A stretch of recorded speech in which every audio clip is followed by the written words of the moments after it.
Est-ce que les Polynésiens, pour vous, s'intéressent-ils suffisamment à la culture? Aujourd'hui, je pense qu'il y a un conflit intérieur entre les différentes générations peut-être, mais surtout la nouvelle génération, la société d'aujourd'hui, où la télé prend beaucoup le dessus.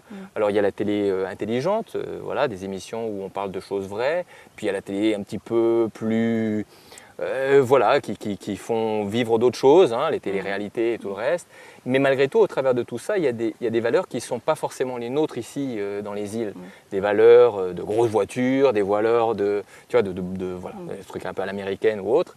Et donc ça fait un décalage dans les envies aussi. Et comme ici, tu le sais, hein, ici les générations sont très raccourcies, elles sont très rapprochées. C'est des enfants qui font des enfants à 14 ans au lycée. Il y en a beaucoup qui sont déjà enceintes. Et donc il faut gérer ça. Alors ok, c'est les fahamous, on fait fahamou et puis on va chez les tatis ou les mamies.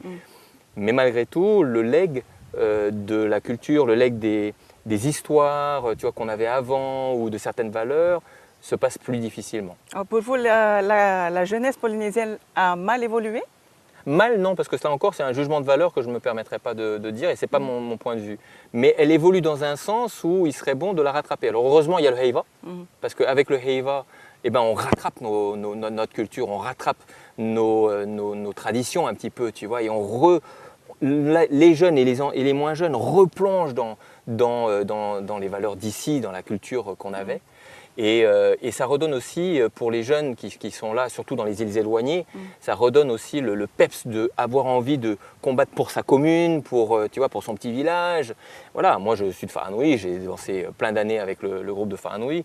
Après j'ai fait d'autres groupes aussi, parce que je suis de Bora d'une manière générale aussi.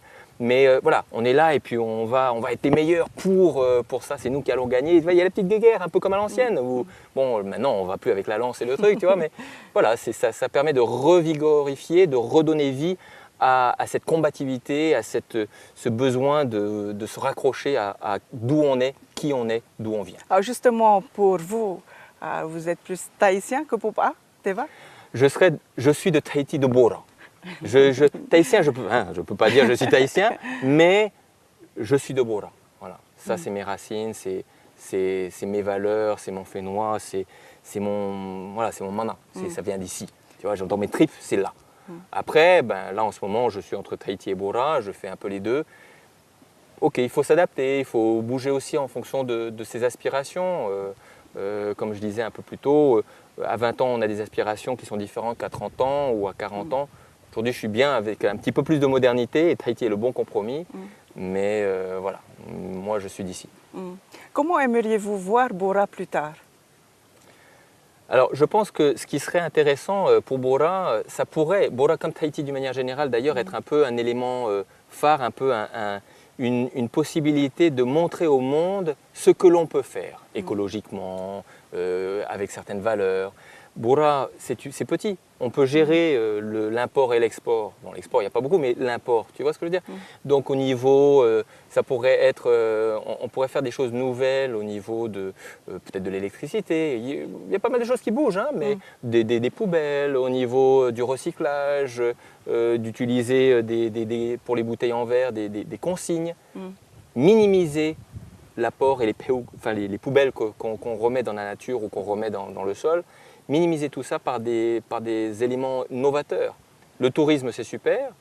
On peut faire beaucoup de choses, peut-être en mettant en valeur plus ce qui est petite pension de famille et revenir avec du relationnel des gens aux gens, tu vois, de vraiment des gens aux gens plutôt que dans des grosses structures hôtelières. Il faut trouver le bon compromis. Donc, il y a plein de possibilités pour Bora. La politique vous intéresse? Pas du tout.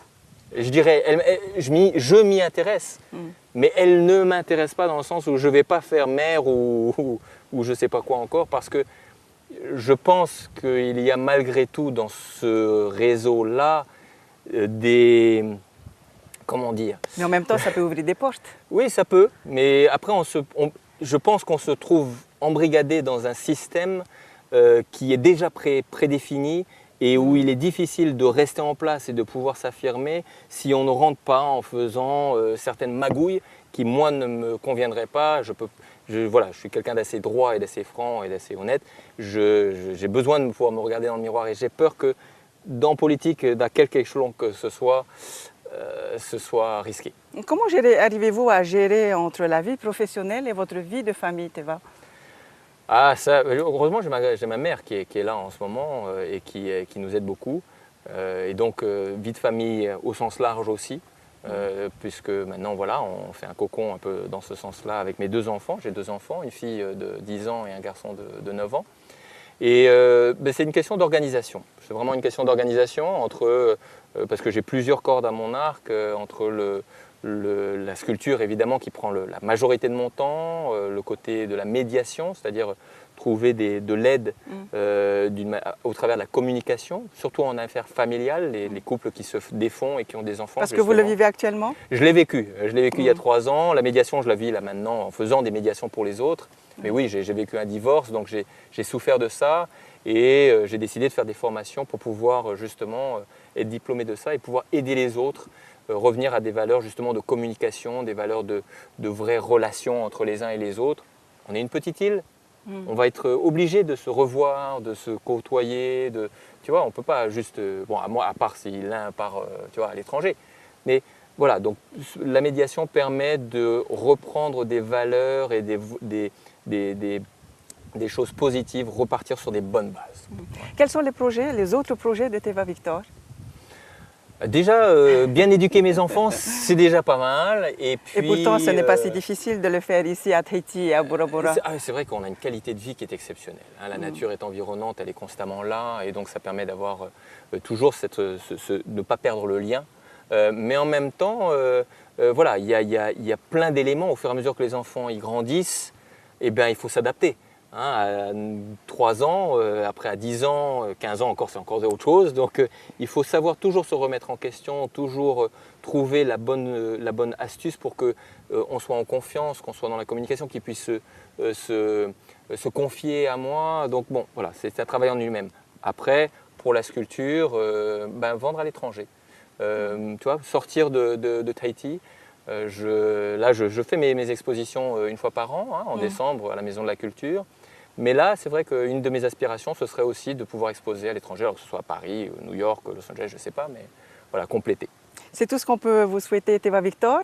Merci encore d'avoir reçu l'équipe de TNTV sur ce beau moto qui est Happy Tirhei. C'est mon plaisir. Et peut-être à très bientôt alors. À très bientôt, j'espère. C'est la fin de cette émission. Je vous souhaite une excellente soirée. Je vous retrouve dans quelques semaines pour une autre grande signature sur TNTV. Nana.